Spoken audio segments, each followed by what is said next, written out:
আমরা একটু জানতে চাচ্ছি আজকে যে চিত্রনায়িকা নিপুণ প্রেস ব্রিফিং করেছেন চলচ্চিত্র শিল্পী সমিতির আঙিনায়, সেখানে তিনি স্পষ্টভাবে উল্লেখ করেছেন যে কোর্ট থেকে বা আদালত থেকে বলা হয়েছে যে একটি রিট করেছিলেন আপনাদেরকে, সেটি স্থগিত করে বা রুলটি স্থগিত করে পরবর্তীতে তাদের যে আগের আদেশটি ছিল সেটি বহাল আছে, তারা সাধারণ সম্পাদক পদে কার্যক্রম চালিয়ে যেতে পারবেন বা তিনি চালাবেন। তো এই বিষয়ে আগে একটু শুনতে চাই আপনার কাছ থেকে, বিজ্ঞ আইনজীবীর থেকে। জি, ক্যামেরায় বলেন, আপনি সোজা ক্যামেরায় বলেন। আমাদের বক্তব্য হলো উনি এটা ঠিক বলেননি, কারণ অনারেবল অ্যাপিলেট ডিভিশনের চেম্বার কোর্ট স্টে করেছেন ইন্টারিম অর্ডারটা, রুলটা স্টে করেননি, রুলটা কিন্তু পেন্ডিং। আর দ্বিতীয়ত হলো অনারেবল চেম্বার জাজ কিন্তু শুনানির সময় স্পষ্ট করে বলেছেন the parties are directed to maintain status quo in respect of holding the office of secretary of the association. এখানে কিন্তু স্ট্যাটাস কো মেনটেন করতে বলেছে বোথ দ্য পার্টিসকে, ওনাকেও নিপুণ আক্তারকে। তখন একটা কোশ্চেন অ্যারাইজ করেছিল যে তাহলে এখন ওখানে তো একটা অস্থিতিশীল পরিস্থিতির সৃষ্টি হবে যদি এটা শেষ না হয়। তখন কিন্তু অনারেবল অ্যাপিলেট ডিভিশন বলেছিলেন চেম্বার কোর্ট যে তাহলে ওদেরকে স্ট্যাটাস কো থাকুক ফুল কোর্টের শুনানি হওয়া পর্যন্ত। গতকালকে ফুল কোর্টের শুনানি হয়েছে। ফুল কোর্টে ওনাদের লয়ার বলেছেন যে আজকে হাইকোর্টের রিটটি ফিক্স ছিল হেয়ারিং এর জন্য, ওনারা আগামীকালকে শুনানি করে ফেলবেন, মানে আজকে। কিন্তু আজকে গিয়ে ওনারা কোর্টে শুনানি না করে এক সপ্তাহ সময় নিলেন যে ওদেরকে একটু প্রিপারেশন নিতে হবে, আমাদের ডকুমেন্টের উপর ওনাদেরকে জবাব দিতে হবে এজন্য। কিন্তু উনি যে আজকে চেয়ারে বসেছেন সেটা আমরা মনে করি আদালত অবমাননা হয়েছে। আচ্ছা, এই যে আদালত অবমাননা হচ্ছে আপনারা বলছেন, ওই পক্ষ থেকে তাদের বিজ্ঞ আইনজীবী বলছেন যে বিষয়টি সম্পূর্ণ নিপুণের পক্ষে আছে, নিপুণের বসতে কোনো বাধা নেই। এই যে আইনের যে মারপেজ আমরা দেখতে পাচ্ছি, এটা আসলে কি কথায় আছে যে বলে আইনের অনেক মারপেজ আছে, এই বিষয়টা কি এভাবেই হচ্ছে? না, এখানে আইনের এত মারপেজের কিছু না। এখানে কিন্তু অনারেবল চেম্বার কোর্টের অর্ডারটা একদম স্পষ্ট, এখানে বলে দেওয়া আছে both the parties R required to maintain status quo in respect of holding the office of secretary. Very clear, status co as it stands now as the states of affair at the present moment। এখানে কিন্তু ব্যাখ্যা দেওয়ার কোনো সুযোগ নেই, যে মুহূর্তে যে যারা যেভাবে ছিল এভাবেই থাকবে। তো সে অনুযায়ী কেউ কি অফিসে বসবে না। তো নিপুণ কি তাহলে অবৈধভাবে চেয়ারে বসছেন সেটা বলতে চাচ্ছেন? আমরা মনে করি ওনার এটা ঠিক হয়নি, আদালত অবমাননা হয়েছে। এখন উনি যদি চান ওনার বিরুদ্ধে অ্যাকশন নিতে পারেন। উনি বলতে কি জায়েদ খানের কপিটা দেখিয়ে বলেছেন যে তিনি প্রয়োজনে বলেছেন আপনার আইনজীবীর সঙ্গে কথা বলে দেখেন, আগের যে স্টে অর্ডারটা ছিল মানে ওইটা স্থগিত হওয়ার কারণে তার আগের যারা বহাল ছিল, অর্থাৎ আগের যে অর্ডারটা ছিল সেটাই আবার চালু হয়েছে, অর্থাৎ তিনি তার পদে বহাল থাকবেন। না, ওনার বক্তব্যের সাথে আমরা একমত না, কারণ এখানে স্পষ্ট করে আপনারা দেখবেন এখানে লেখা আছে the parties R required to maintain status quo in respect of holding the post of secretary.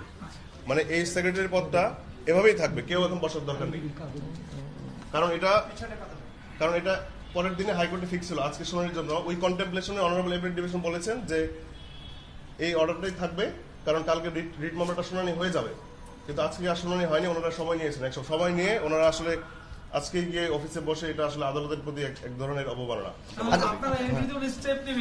এখন এটা ওনার উপর নির্ভর করছে, উনি যদি আমাদের ইনস্ট্রাকশন দেয় আমরা স্টেপ নিব। আচ্ছা, জায়েদ ভাইয়ের কাছে আমরা যাই।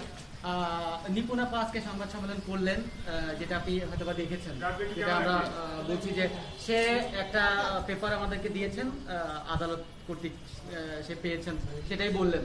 তো সে অলরেডি চেয়ারে বসতে পারেন, এরকম চেয়ারে বসতে তার বাধা নেই, এরকম একটা কথা সে বলেছেন। তো এর বিষয়ে আপনি কি আসলে আইনি কোনো পদক্ষেপ দিচ্ছেন কিনা বা নিবেন কিনা? আসলে উনি যা করছেন সবই তো গায়ের জোরে করছেন, আমি ইচ্ছা মতো করছেন।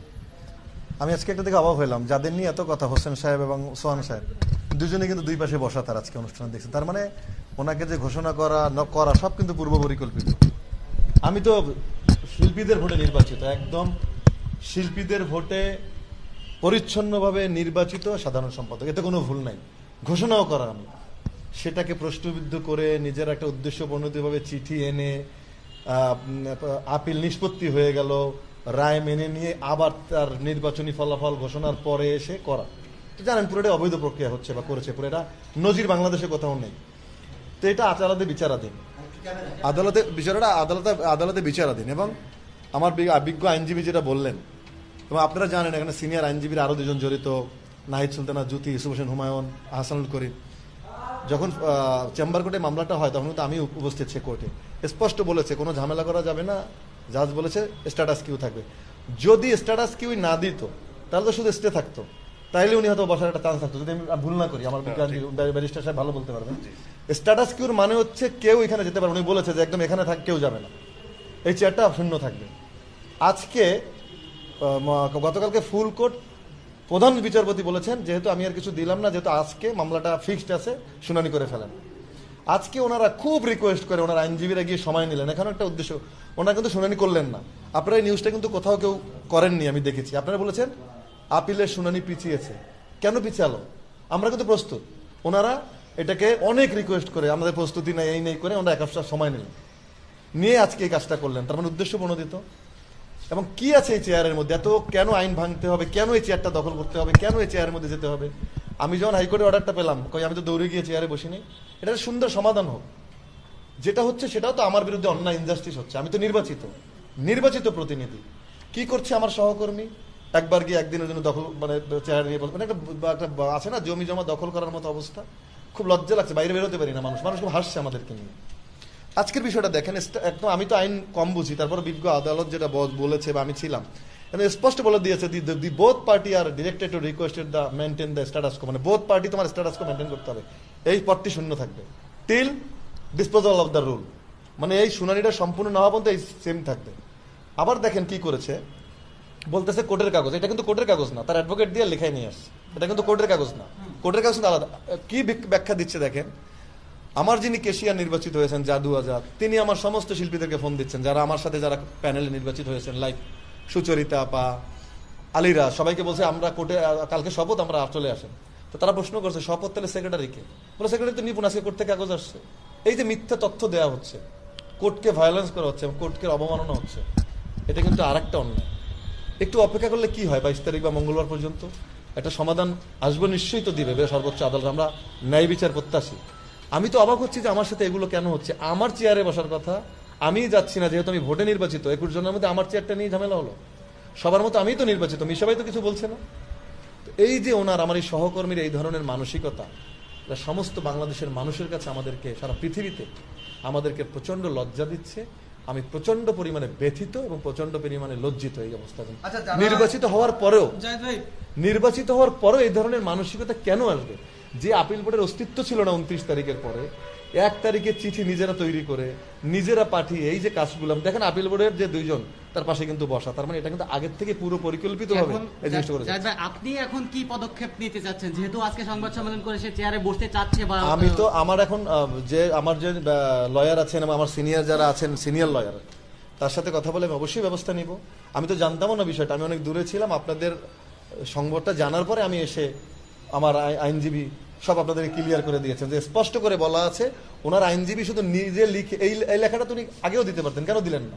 এটা কিন্তু কোর্টের কোনো রায় না, এটা নিজের আইনজীবী নিজের প্যাডে, তাও তার সিনিয়র আইনজীবী যিনি ছিলেন, তার একজন সহযোগী যিনি, তিনি লিখেছেন হয়তো, যাক উনি এটা লিখেছেন, কিন্তু এটাও কিন্তু অন্যায় করেছেন কোর্টকে। কোর্ট স্পষ্ট বলেছে, কালকে কোর্টে আমি যখন উপস্থিত তখন ফুল কোর্ট বলেছে যে কেউ যদি এটার এই আদেশ অমান্য করে তার বিরুদ্ধে কোর্ট ভায়োলেন্স মামলা হবে।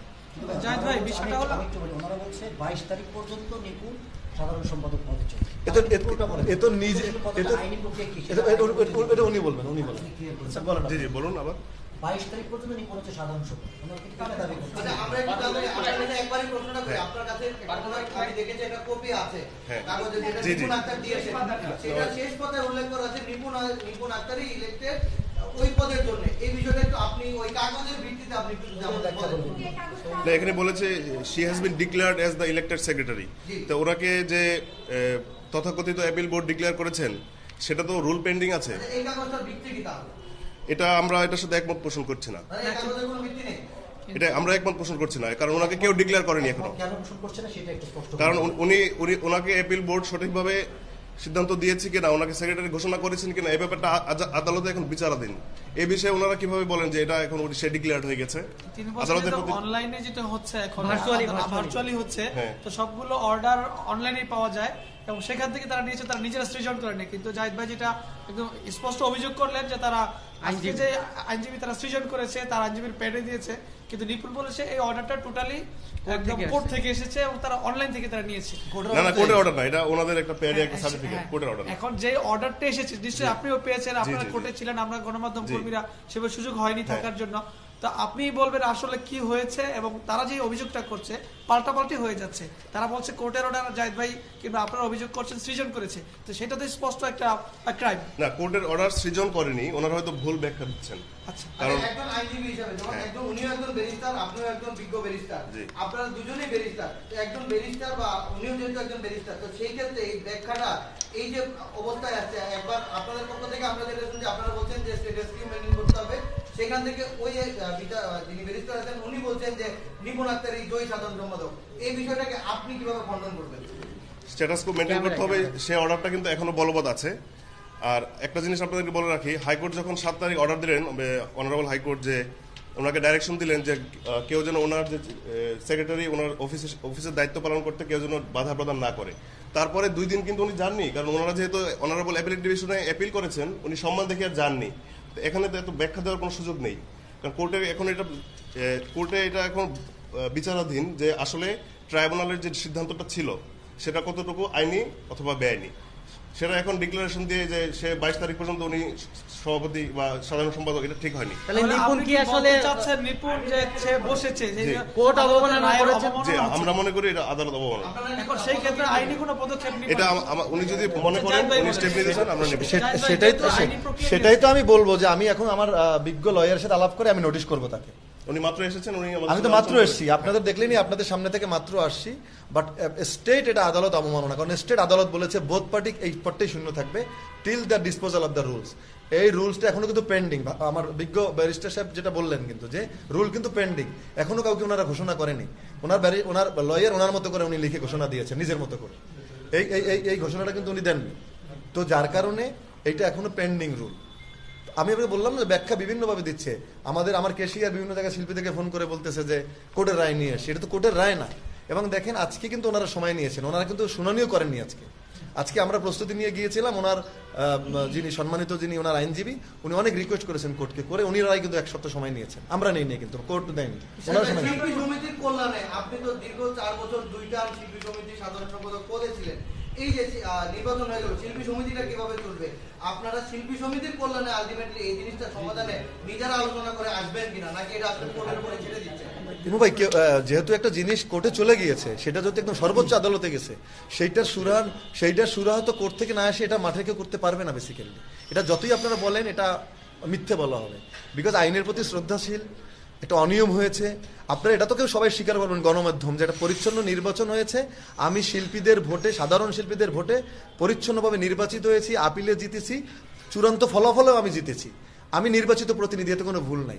সেটাকে কিছু মানুষ মিথ্যে কাগজ তৈরি করে মিথ্যে তথাকথিত একটা বোর্ড বানিয়ে আমাকে হারানোর চেষ্টা করেছে। একজন যিনি বিজয়ী হননি। আবার আরো একটা নিয়ম বলি আপনাকে, আমার সংবিধান কি বলে, যদি আমার পদটি শূন্য হয়ে যায় সেক্ষেত্রে মিটিং করে কোয়াপ করে সাধারণ সম্পাদক পক্ষে কাউকে কোয়াপ করতে হবে, কিন্তু প্রার্থীতা বাতিল করে একজন পরাজিত প্রার্থীকে প্রার্থী বানাবেন, এটা পৃথিবীর কোনো আইনে নাই। যে শোনে সে হাসে, এটা কিন্তু পৃথিবীর নজির কোথাও হয়নি আজ পর্যন্ত। তো আমার বিষয়টা হচ্ছে, যা হচ্ছে পুরো অনিয়ম হচ্ছে, এত কিছু হওয়ার দরকার নেই। এটা চেয়ারের জন্য, আমার সহকর্মীর এই চেয়ারটার জন্য এত অস্থিরতা, জোর করে গিয়ে চেয়ারটাকে নিয়ে বসা, এটা তো কেউ নিয়ে যাচ্ছে না। তো আইনের প্রতি শ্রদ্ধাশীল হোক, কোর্টের শেষটা পর্যন্ত দেখা উচিত কি বলে। আমার তাতে বললাম যে আমি হাইকোর্টের রায়কে তো 3 দিন পর দৌড় দিয়ে গিয়ে 3 দিনের জন্য কিন্তু যাইনি, আমি একবারও যাইনি। আমি জানি, আর আমার সংবিধান অনুযায়ী আমার ক্ষমতা আমি আরেকজনকে বুঝিয়ে দেবো 15 দিনের মধ্যে। যেহেতু আমি কিন্তু রানিং এখনো ব্যাংক হিসাব বা যা বলেন সব কিন্তু আমার সিগনেচারই হয়। তো যেহেতু সব একটা বিচারাধীন বিষয়, সেটাকে নিয়ে মিথ্যে তথ্য দিয়ে নিজেকে নিজে ঘোষণা করে, এটা আমার মনে হয় মানুষ হাসছে এই একটা চেয়ারটাকে নিয়ে। এটা দরকার ছিল না। সর্বোচ্চ আদালত সেটা না থাকুক, সেটাও তো একটা একটা খারাপ দৃষ্টান্ত। আচ্ছা জাহিদ ভাই,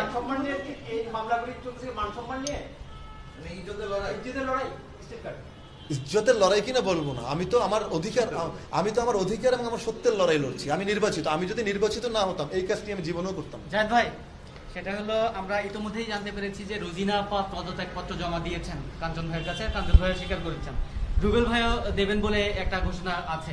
আমরা জানতে পারছি যে কান কথাও হতে পারে এটা, যে আপনার মিশা জায়েদ প্যানেল থেকে যারা বিজয়ী হয়েছিলেন, আপনার কথা আমি জানি না, বাকিরা সবাই পদত্যাগপত্র জমা দেওয়ার একটা প্রস্তুতি নিচ্ছে। না, এটা আপনার ভুল ধারণা। রোজিনা পাও যে কোনো ঘটনার পরিপ্রেক্ষিতে দিয়েছে অনলাইনে, সেটা অন্য সাবজেক্ট গেল। বাকি যারা আছেন আপনাদেরকে ক্লিয়ার করতে চাই যে আমাদের সাথে কথা হয়েছে, বিশেষ করে ডিপজল ভাই, রুবেল ভাই, এরা সবাই আসলে মহামান্য কোর্টের প্রতি প্রচন্ড শ্রদ্ধাশীল এবং সম্মানশীল।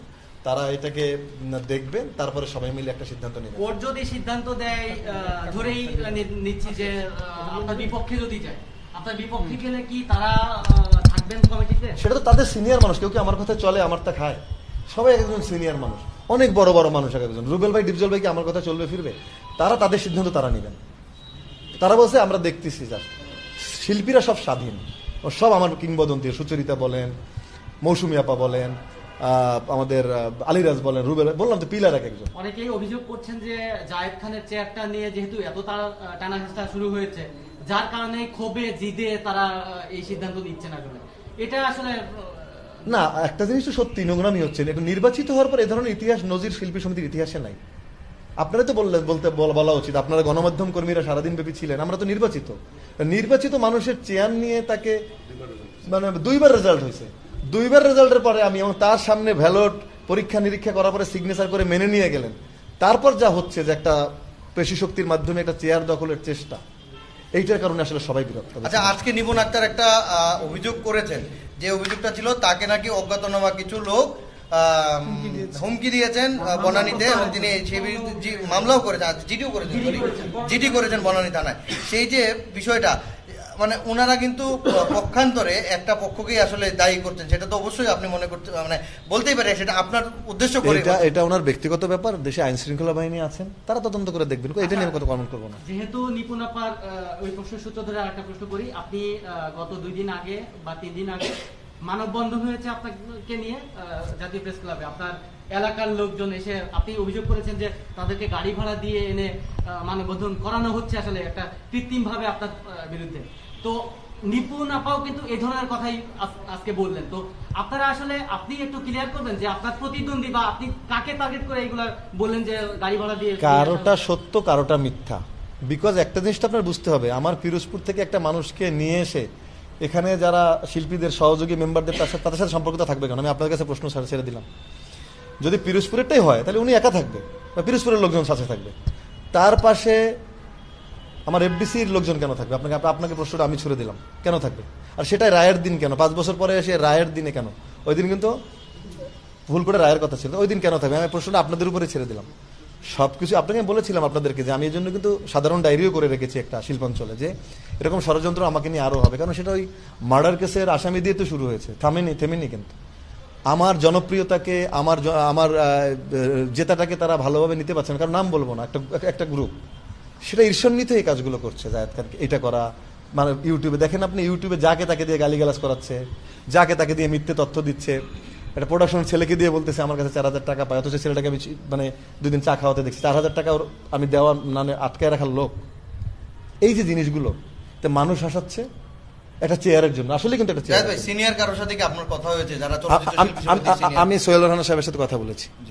আদালতের বাইরে আসলে এর কোনো সুষ্ঠু সমাধান আছে আমার মনে হয় না, কারণ মানুষ কাছে আপনি বারবার বলছেন। হ্যাঁ, তাই তো আপনারা কন্টেন্ট পাচ্ছেন, আপনারা তো একজনের ইন্টারভিউ নিয়ে আরেকজনের দৌড় দিচ্ছেন। ভাই আপনি কোথায় আছেন?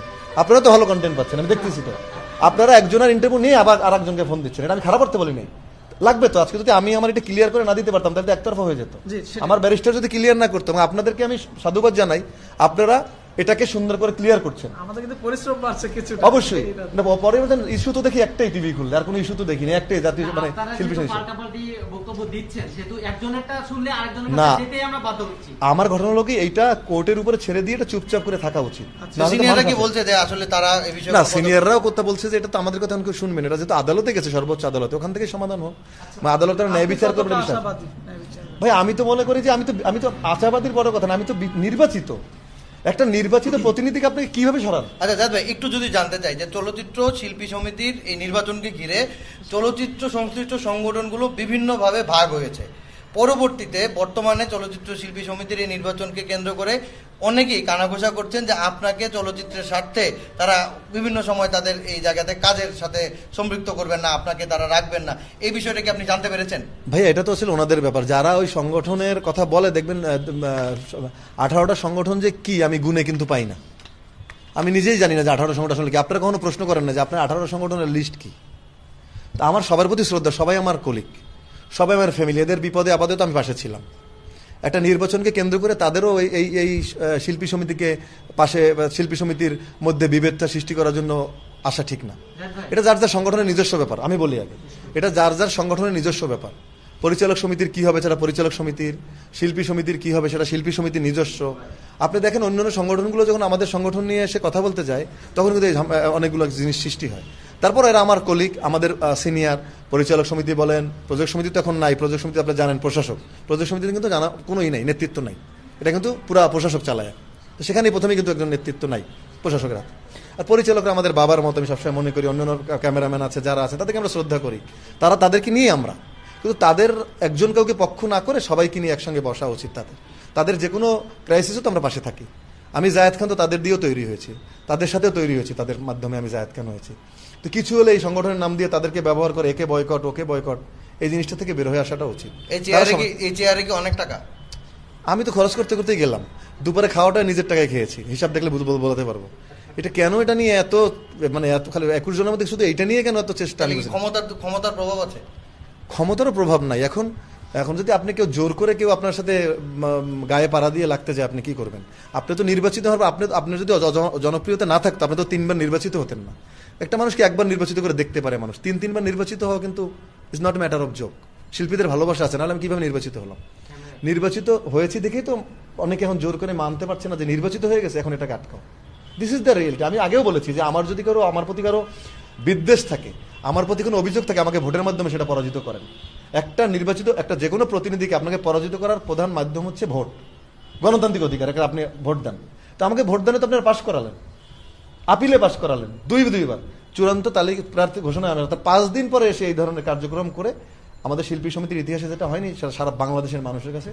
আচ্ছা, কোনো কারণে ধরেন কোর্ট থেকে যে রেজাল্ট আসলো, সেই কারণে রেজাল্টে ধরেন আপনি জয়ী হলেন, তখন সবাইকে পাশে পাবেন কিভাবে, চেষ্টা করবেন কিনা? আর যদি না পান সেই ক্ষেত্রে শিল্পী সমিতির শিল্পীদের জন্য কাজ করবেন কিনা? ভাইয়া সেটা তো আসলে অনেক সময় সাপেক্ষ প্রশ্ন করলেন। আমি পাবো, কে থাকবে না, আসলে এটা তো আসলে সময়ের উপর ডিপেন্ড করে, ডিপেন্ডস অন টাইম। এখন বিষয়টা হচ্ছে একটা ন্যায় বিচার প্রতিষ্ঠা হোক। মানুষ আসছে, সারা বাংলাদেশের মানুষ দেখছেন, সামাজিক মাধ্যমে বলতেছে একজন নির্বাচিত মানুষকে কিভাবে সরায়। সব মানুষের মধ্যে এই প্রশ্ন, আমি দোকানে নামলে এই একই প্রশ্ন, ভাই আপনি তো নির্বাচিত, আপনাকে কিভাবে সরায়? তো এই জিনিসটা আগে ঠিক হোক, তারপরে সবাইকে নিয়ে। আর যেটা বললেন যে চেয়ার ছাড়াও কিন্তু শিল্পীদের জন্য কাজ করা যায়, তো সেটা অনেক আমি এই 2 টার্মের আগের থেকে শিল্পীদের জন্য কাজ করি। তো আপনাদের মেন বিষয় ছিল যে উনি আজকে একটা সাংবাদিক সম্মেলন করে নিজের মতো নিজে একটা আইন বলে বসে গেলেন, সেটা যে অন্যায় কিনা সেটা আমার ব্যারিস্টার আপনাদেরকে ক্লিয়ার করে দিল। আর কিছু শিল্পীদেরকে ফোন করে সমিতির যারা নির্বাচিত ভুল ব্যাখ্যা দিচ্ছে, কোর্টের রায় পেয়েছি আসেন, এই ভুল ব্যাখ্যাটা মনে হয় ঠিক না। আমি অবশ্যই এটার ব্যাপারে অন্তত, যেহেতু আমি এই একটা ন্যায়ের পথে লড়ছি, এই যেহেতু উনি একটা কোর্ট অবমাননা করেছেন, সেটার ব্যাপারে আমি একটা আইনি পদক্ষেপ নেব ইনশাআল্লাহ। ছোট্ট একটা বিষয়, আপনি জিডি অথরিটি বলেছেন কিন্তু তারা কিন্তু অভিযোগ করেছে এবার তারা মামলা উঠিয়ে নেওয়ার জন্য ভাই এটা তো ওনার ব্যাপার। এখন এটা তো নাও হতে পারে, উনি তো এমনিতেও করতে পারেন একটা দৃষ্টি ঘুরানোর জন্য। আসলে এটা যারা জিডি যেখানে করেছেন, তার যেখানে আইন শৃঙ্খলা বাহিনী যথেষ্ট আমাদের দেশে দক্ষ এবং ভালো। এখন তথ্য প্রযুক্তির যুগ, তারপরে হচ্ছে তথ্য প্রযুক্তির। আর একটা কথা বলি আপনাকে কিন্তু আপনাদের কিন্তু আরেকটা ভুল ব্যাখ্যা কিন্তু আপনাদের কাছে আসছে। মামলা কিন্তু উনি করেননি, মামলা কিন্তু করেছি আমি।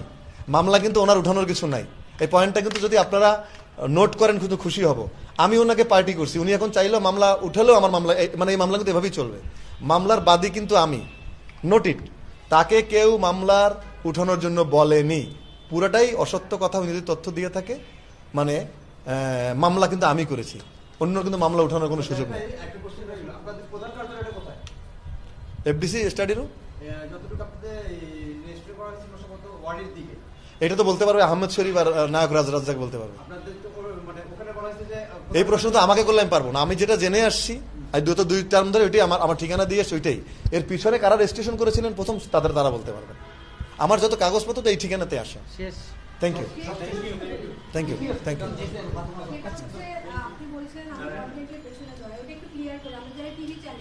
আমরা দর্শকদের কখনো এক পক্ষের কথা জানাই না না, আমি তো আপনাকে আমি আপনাকে নেগেটিভ বলিনি। কথাটা বলেছেন আমি জানি না, আপনাকে আমি ক্লিয়ার করলাম।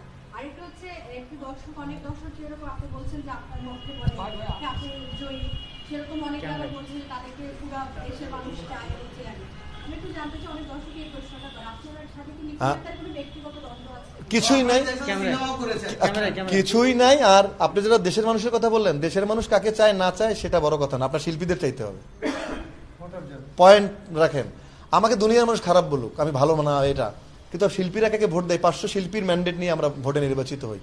আমরা শিল্পীরা আমাদের চাই কিনা সেটা দেখতে হবে, দ্যাটস ইট, এক পয়েন্ট। দ্বিতীয় পয়েন্ট হচ্ছে আপনাদেরকে খারাপ উদ্দেশ্যে আমি বলিনি এই কন্টেন্ট, আমি বলেছি আপনাদের ভালো দিক, আপনারা একজনের বক্তব্য নিয়ে চালান না, সেটা অনেক ভালো দিক এবং আপনারা আমাদের কাছেও নেন। স্বাভাবিক, একটা জিনিসের সত্যতা যাচাই না করলে তো আজকে আপনারা জানতেন না যে আসলে কোর্ট কি বলেছে। স্পষ্ট বলে দিয়েছে দি বোথ পার্টি, এই যে ক্লিয়ার, আপনাকে আবারও বলি, the both party are maintain the status quo. মানে তাইলে আর স্ট্যাটাস কিউ বোথ পার্টি কেন লিখলো? দুইজনের কেউই এই নিষ্পত্তি না হওয়া পর্যন্ত আপনারা কেউ এই পদটি শূন্য থাকবে, স্পষ্ট বলা কোর্টে। তো ওনার আইনজীবী যদি লিখে থাকে নিজের মতো করে, একটা ব্যাখ্যাটা ভুল আমার মনে হলো, আমি কোর্টে 2 দিন ছিলাম। আর যেটা বললেন যে দ্বন্দ্ব নেই আমার কারোর সাথে, শিল্পীরা সব আমার এক, কিন্তু এখন যেটা হচ্ছে সেটা একদম আমার কাছে খুব খারাপ লাগছে যে মানুষ হাসছে আমাদেরকে দেখে বা আমাদেরকে খুব হেয় করছে। এই কথাটাই আমি লাস্টে আপনার যেটা প্রশ্ন ছিল যে নিপুণাবা আপনার সাথেই কিন্তু আপনি যখন সাধারণ সম্পাদক ছিলেন লাস্ট টাইমে, তখন কিন্তু আপনারা একসাথেই শিল্পীদের জন্য করোনার সময়ে, করোনাকালীন টাইমে আপনারা শিল্পীদের সহায়তা করেছেন, শিল্পীদের বিভিন্ন সামগ্রী দিয়েছেন। তো এই যে সময়টার মাঝে কি এমন হলো যে আসলে জিনিসটা পুরোপুরি বিপরীত পক্ষে চলে গেলেন, উত্তর মেরু দক্ষিণ মেরু হয়ে গেল আপনাদের? ভাইয়া, চেয়ার এমন একটা জিনিস, চেয়ারের দিক যখন অনেকের চোখ পড়ে যায় তখন অনেক কিছু ঘুরে যায়। হয়তোবা ওনার কথা না, আমি এমনি বলতেছি, হয়তোবা এই পটটার কারণেই হয়তো আজকে এটা হয়েছে, বা উনি যদি আমার সাথে কথা হলো যে উনি নির্বাচন করেছেন, আমি সাধুবাদ জানিয়েছি, কিন্তু কোথাও কিন্তু বলি নেই না যে না করেন না। নির্বাচন একটা গণতান্ত্রিক প্রক্রিয়া, সবার করার অধিকার আছে। আমি যখন প্রথমবার নির্বাচন করি 3টে প্যানেল হয়েছিল, তো উচিত হচ্ছিল যে নির্বাচনের পরে আমরা শিল্পী একজন আরেকজনকে ফুল দিয়ে বরণ করে একসঙ্গে কাজ করব, আবার 2 বছরের জন্য তৈরি হবে, এটা হচ্ছে ম্যান্ডেট হওয়া উচিত। কিন্তু এবারের যে প্রক্রিয়াটা হলো সেটা চলচ্চিত্র শিল্পী সমিতির ইতিহাসে সবচেয়ে অবৈধ, অনৈতিক এবং ন্যাক্কারজনক একটা ঘটনা। যেন নির্বাচিত প্রতিনিধিকে এভাবে অনিয়ম করে একটা কাগজ এনে তাকে অনিয়ম থেকে প্রার্থিতা বাতিলের ঘোষণা দেওয়া, এটা পৃথিবীর কোনো আইনে আছে বলে আমার জানা নেই। দেশের মানুষ তো আপনাদের জায়েদ খান নিপুণ বানিয়েছে, তো দেশের মানুষের এখানে যেটা বললেন কিছু যায় আসে এই বিষয়ে না, দেশের মানুষের কিছু যায় আসে না, কিন্তু ওই সেন্সে বলে নাই, শিল্পীদের এই দর্শকের জন্যই আমরা, সেটা পর্দায় কিন্তু কথাটা ক্লিয়ার করতে হবে, তাদের ভালোবাসায় আমরা শিখত, তারা না হলে আজকে একটা জায়েদ খান তৈরি হতো না, একটা মান্না তৈরি হতো না, এটা একদম ক্লিয়ার। কিন্তু বিষয়টা হয়ে গিয়েছে, আমি বলেছি যে আমার এক সাংবাদিক বোনের সূত্র ধরে বলছি যে কে কাকে চায়, চেয়ারের কথা বলেছে, আসলে ওনাদের চাওয়ার চেয়ে বেশি ওনারা দোয়া করতে পারেন, বাট চাওয়াটা হচ্ছে বেসিক্যালি শিল্পীদের। শিল্পীরা বিপদে আপদে কাকে পাশে পায়, তাদের সহযোগিতার সময় তাদের বিপদে কে হাত বাড়িয়ে দেয়, তাকেই তারা ভোট দিয়ে নির্বাচিত করে। আমি এটাই ক্লিয়ার করতে চাইছি। আর দর্শকরাই আমাদের সম্পদ, এই সাধারণ মানুষই আমাদের ভালোবাসা। তাহলে আমরা আইনি লড়াইটা চালিয়ে যাচ্ছেন? চালিয়ে যাওয়ার তো কিছু না, এটা তো একটা কোর্টের প্রক্রিয়া। আমি যদি কালকে বলি যে না এটা উঠিয়ে নিব, সেটা কি আমি সর্বশেষ বলতে চাই, ব্যাপারটা আদালতে বিচারাধীন, সবাইকে আদালতের প্রতি সম্মান প্রদর্শন করা উচিত। কাউকে ভুল ব্যাখ্যা দিয়ে, ভুল কথা শুনিয়ে জোর করে এই চেয়ারের জন্য বসার জন্য, চেয়ারে 5 দিন পরে বসলে এমন কিছু না কারোই। তো সেটাকে ভুল ব্যাখ্যা দিয়ে নিজেকে সাধারণ সম্পাদক দাবি করে, এটা একদম আমার মনে হয় না এটা শিল্পীর জন্য, এটা ট্রাক স্ট্যান্ড বা বাস স্ট্যান্ডের কোনো চেয়ার না যে বসতে হবে। এটা একদম একটা শিল্পীর অনেক বড় ব্যাপার, প্রতিটা শিল্পী, আমি মনে করি আমার 6,500 শিল্পী অনেক বড় ব্যাপার একজন, সবাই সবসময়। আমি স্থির মনের অধিকারী, আমি চেয়ারের জন্য পাগল না, আমি নির্বাচন করে জিতেছি, আবার নিয়মতান্ত্রিকভাবে আসতে চাই। জোর করে বসে তালা আটকিয়ে একটা চেয়ার কিনে বসে জোর করে, আমি এই ধরনের অগণতান্ত্রিক প্রক্রিয়া কখনো বিশ্বাসী না। নিয়মতান্ত্রিক, গণতান্ত্রিক, নৈতিক এবং আইনগত প্রক্রিয়া যেটা হবে আমি সেটাই বিশ্বাসী। সেটা তো আপনি বললেন, আমাকে স্থির বলতে চাইলেন, আপনারা তো একটু বললেন যে আমি বলছি স্থির না, আমি বলছি নিয়ম নীতির প্রতি একটু খেয়াল করতে হবে, নিয়ম নীতির প্রতি, যে সর্বোচ্চ আদালত যেখানে ইনভলভ তাদের রায় মেনে নিয়ে তাদের মতে। আমি আজকে যেমন আপনাদেরকে ক্লিয়ার করলাম যে রায়টা তো একদম ক্লিয়ার, এবং আমি জজ, মহামান্য জজ চেম্বার আদালত বলেছেন যে না কেউই যাবে না।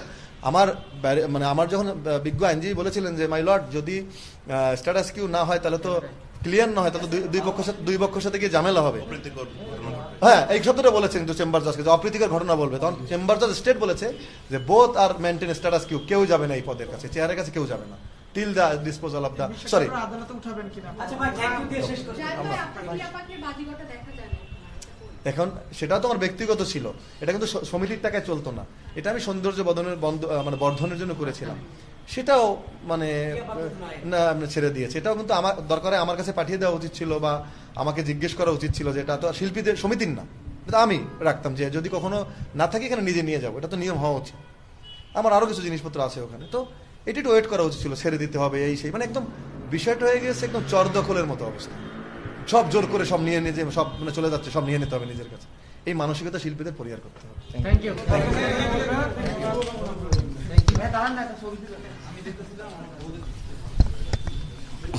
ভুল ধরছি তো আমরা, তোরা বোঝো না, খালি প্রশ্ন করো।